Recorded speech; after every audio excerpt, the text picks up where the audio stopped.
Hi and welcome to Luminize foundation. हम हमारे prelims series के current affair revision MCQ revision को आगे बढ़ाते हुए आज नए एमसीक्यूज को रिजॉल्व करते हैं, डिस्कस करते हैं। सबसे पहला क्वेश्चन हमारा आज का आता है ब्लू बॉटल्स के ऊपर। सो ब्लू बॉटल्स के रिगार्डिंग हमको 3 स्टेटमेंट्स यहाँ पे दिए हुए हैं।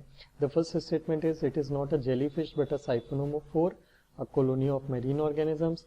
The second statement is they are easily recognisable by its blue gas filled sac जो वाटर सरफेस पे फ्लोट होता है। And the third statement is blue bottles अपने विक्टिम्स को उनकी डेथ के बाद भी स्टिंग करते हैं या फिर जब वो वॉश्ड अप हो जाते हैं बीच पे उसके बाद भी वो स्टिंग करते हैं या कर सकते हैं। So we will have to tell कि which of the following statements given above are correct.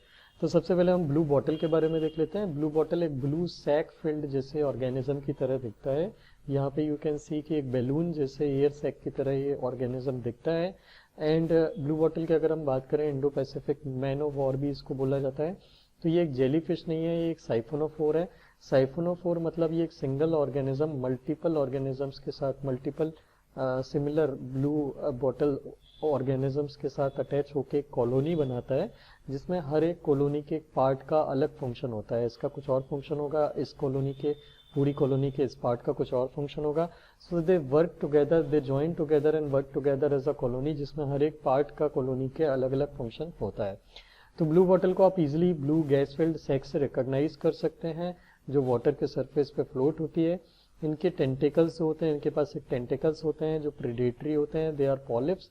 तो इनके पास टेंटिकल्स होते हैं जो प्रीडेटरी होते हैं। प्रीडेटरी मतलब दे स्टिंग एनी ऑर्गेनिज्म जिसको ये कैप्चर करना चाहते हैं, किल करना चाहते हैं एंड उसके बाद उसको फूड की तरह खाते हैं, पैरालाइज करके उसको कैप्चर करते हैं। तो वंस एक बार उन्होंने उसको स्टिंग करके पैरालाइज कर दिया और किल कर दिया, उसके बाद ही उसको माउथ में ट्रांसफर टेंटिकल्स का यूज करके माउथ में ट्रांसफर करते हैं और फिर उसको इंजेस्ट करके डाइजेस्ट कर लेते हैं। So this was the detail about blue bottle. So उसके अकॉर्डिंग हमारा first statement is correct because it is a siphonophore. The second statement is correct because it is a blue gas-filled sac and floats on water surface.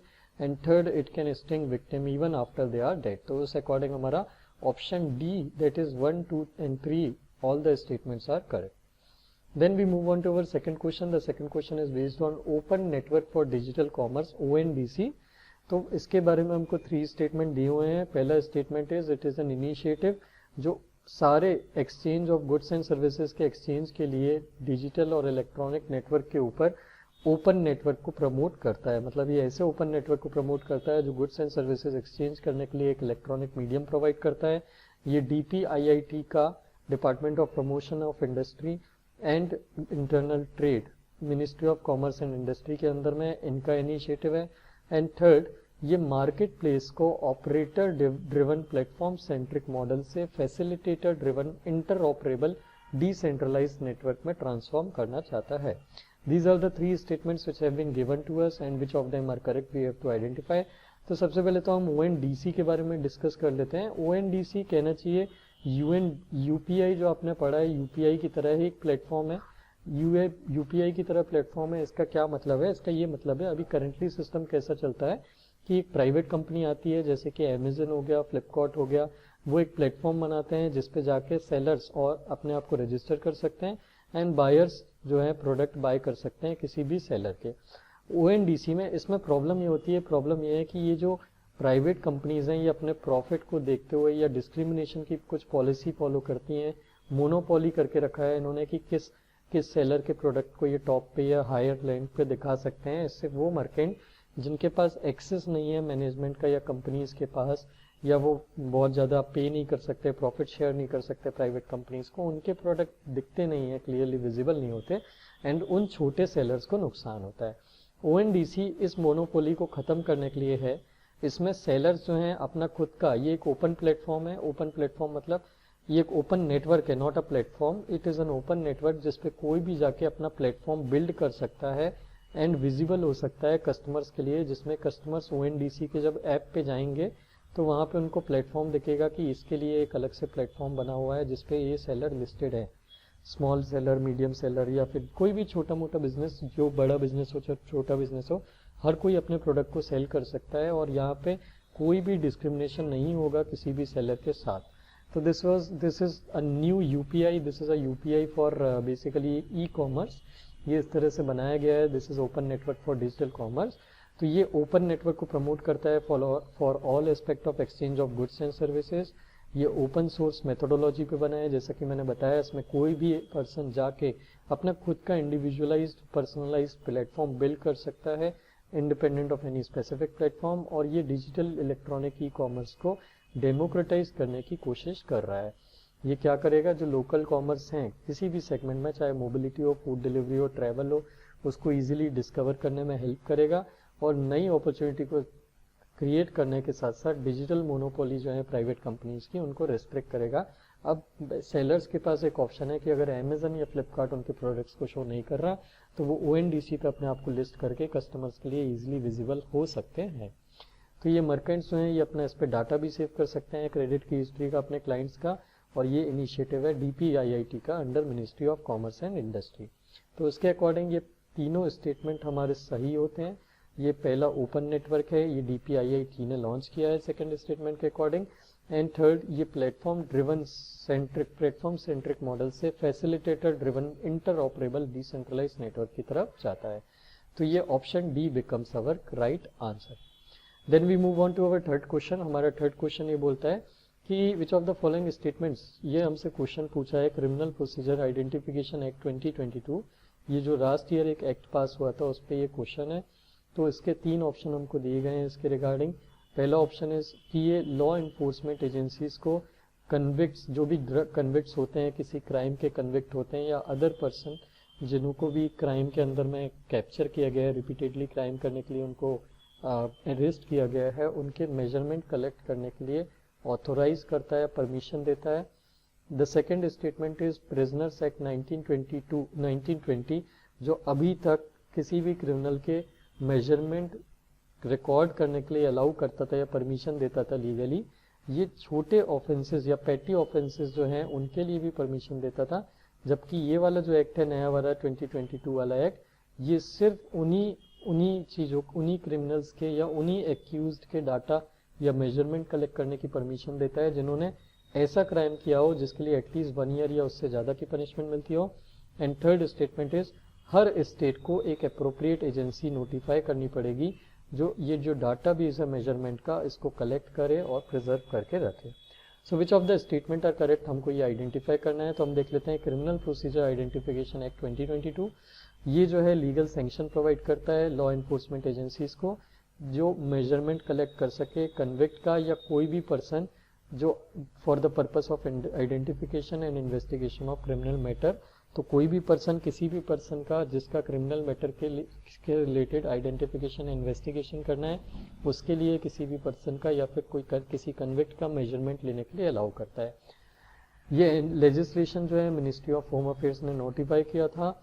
ये existing जो act है जिसके अंदर में measurement लिए जाते हैं, दैट इज आइडेंटिफिकेशन पर प्रिजनर्स एक्ट 1920, इसको रिपील करता है और रिप्लेस करता है। ये मेजरमेंट और फोटोग्राफ जो भी लिए जाते हैं क्रिमिनल्स के या अदर पर्सन के, इनके क्या पर्पस हैं? इनके 3 पर्पस हैं। पहला, कल्प्रिट की आइडेंटिटी को एस्टेब्लिश करने में हेल्प करना जो अरेस्ट हो रहा है।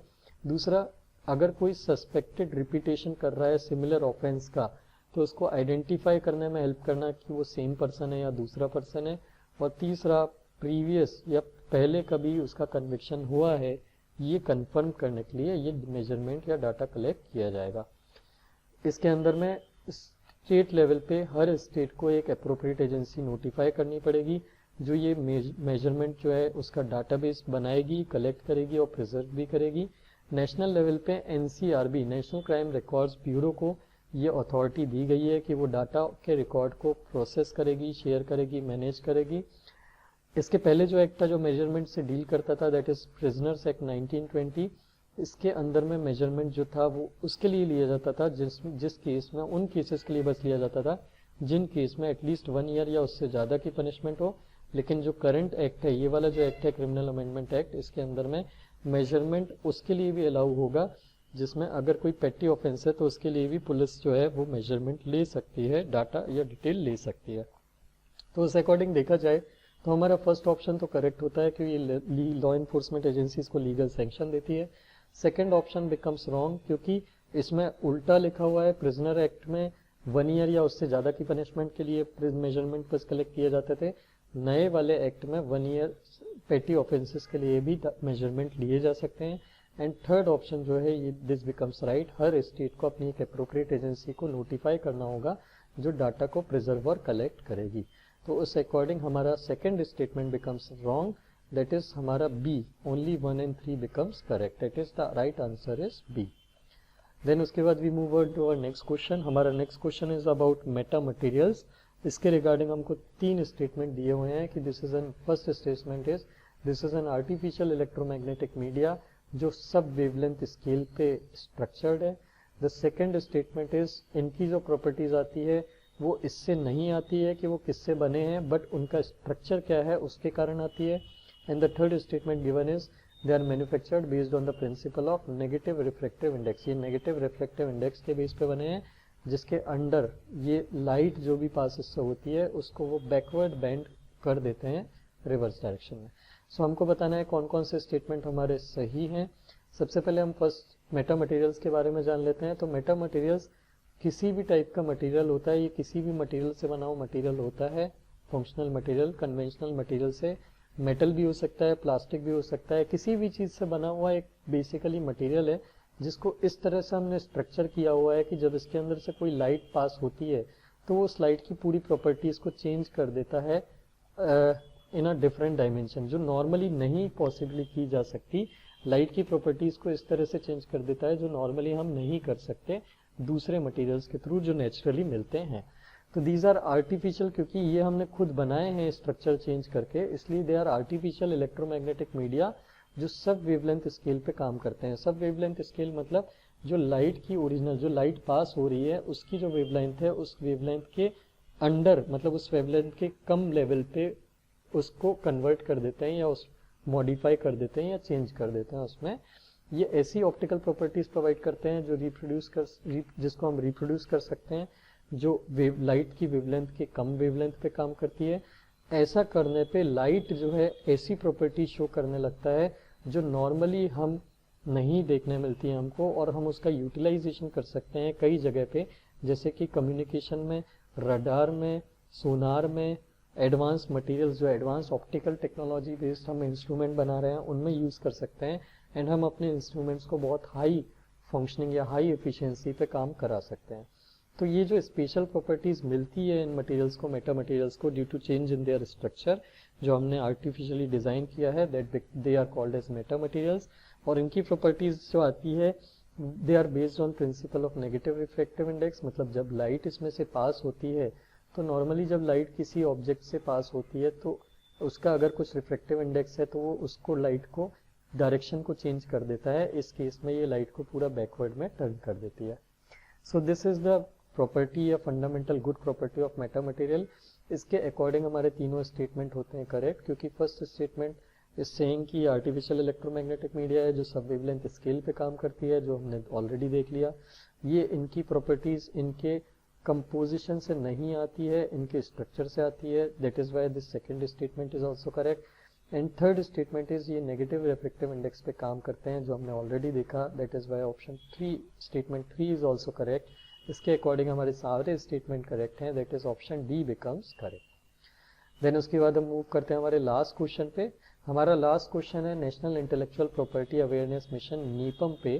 तो नीपम जो है ये फ्लैगशिप प्रोग्राम है टू इम्पार्ट, दो स्टेटमेंट हमको दिए हुए हैं। द फर्स्ट स्टेटमेंट इज कि ये आईपी अवेयरनेस, इंटेलेक्चुअल प्रॉपर्टी से के रिगार्डिंग अवेयरनेस प्रोवाइड करने के लिए फ्लैगशिप प्रोग्राम है जो स्टूडेंट्स को इंटेलेक्चुअल प्रॉपर्टी के बारे में ट्रेनिंग प्रोवाइड करता है। और इसको इम्प्लीमेंट कौन कर रहा है? सेकंड स्टेटमेंट इज ये intellectual property office ministry of science and technology के अंदर में एक डिपार्टमेंट है, वो इसको इम्प्लीमेंट कर रहा है। So we will have to tell कि कौन सा स्टेटमेंट इसमें से सही है। सो हम नीपम के बारे में देख लेते हैं। नीपम जो है यह आज़ादी का अमृत महोत्सव जो है, हमारा जो 75th ईयर ऑफ इंडिपेंडेंस है उसको सेलिब्रेट करने के लिए जो हम एक प्रोग्राम रन कर रहे हैं इसके अंदर में लॉन्च किया है। ये एक फ्लैगशिप प्रोग्राम है जो आईपी अवेयरनेस और बेसिक ट्रेनिंग प्रोवाइड करता है इंटेलेक्चुअल प्रॉपर्टी से रिलेटेड स्टूडेंट्स को। और इसको इम्प्लीमेंट कौन कर रहा है? Intellectual property office, office of controller general of patents design and trademark, CGPDTM, ministry of commerce and industry के अंदर में। तो ये जो ऑफिस है इंटेलेक्चुअल प्रॉपर्टी ऑफिस, ये ministry of science and technology के अंदर में नहीं आता है, ministry of commerce and industry के अंदर में आता है। दैट इज वाई हमारा फर्स्ट स्टेटमेंट तो सही है सॉल्यूशन के हिसाब से, but our second statement becomes wrong, and that is why our option A, that is one only option 1 is correct. So these were the 5 questions of the day. I hope they help you learn new things. If you like the video, please do share it with your friends who are preparing for the exam. Thank you very much for watching the video.